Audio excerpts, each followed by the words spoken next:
Hello, it's Maxine, Kaye, and Yoga, bringing you another love note from the Greater Philadelphia Center for Spiritual Living. All cuddled in. It's been a beautiful long day.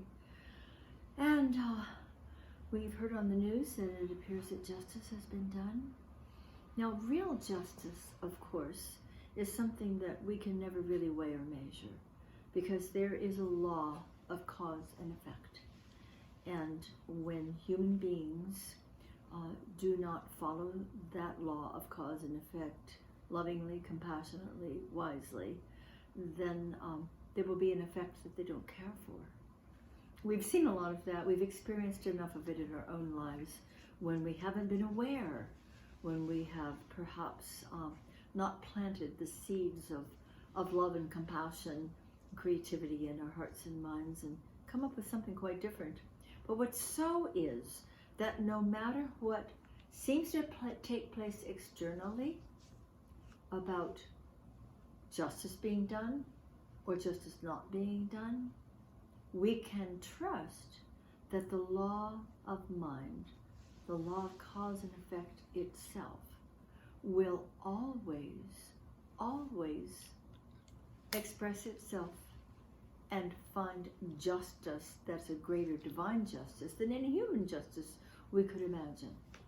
You know, it's interesting, sometimes someone's driving down the road and someone is driving erratically and dangerously, and I've heard people say, you know, where is a policeman when there's a crazy person on the road like that?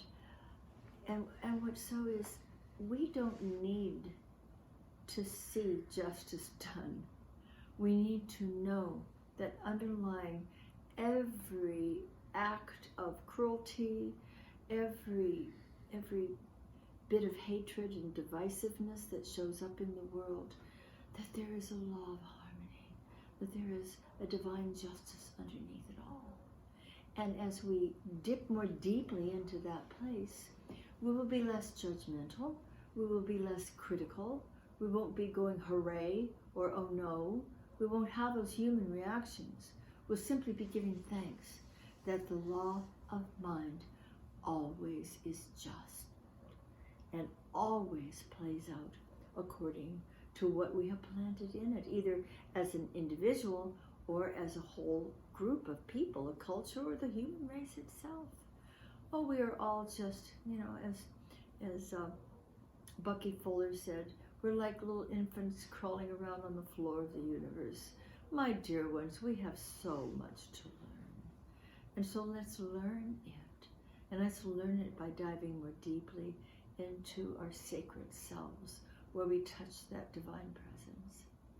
We feel supported by it, loved by it, guided by it. I just finished teaching my Tuesday night meditation and serendipity class. And I love to meditate. I love to meditate on my own. Often in the morning, Reverend Mike and I meditate together.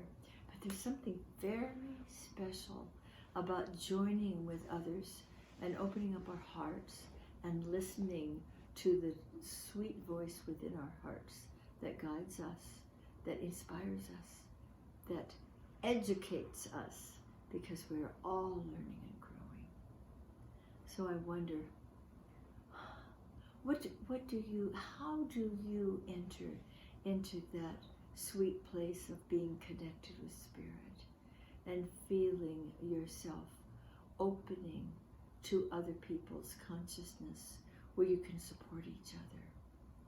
I would ask you to think about, what is it that I do to bring myself to a place of peace and understanding and divine justice, where we know that underneath everything else, everything is working out for the greatest good of all.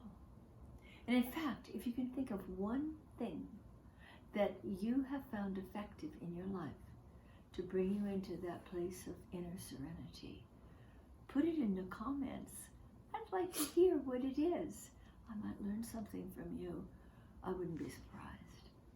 So Yoga and I bid you a beautiful evening, relaxed and happy. And she says, I need to get busy here.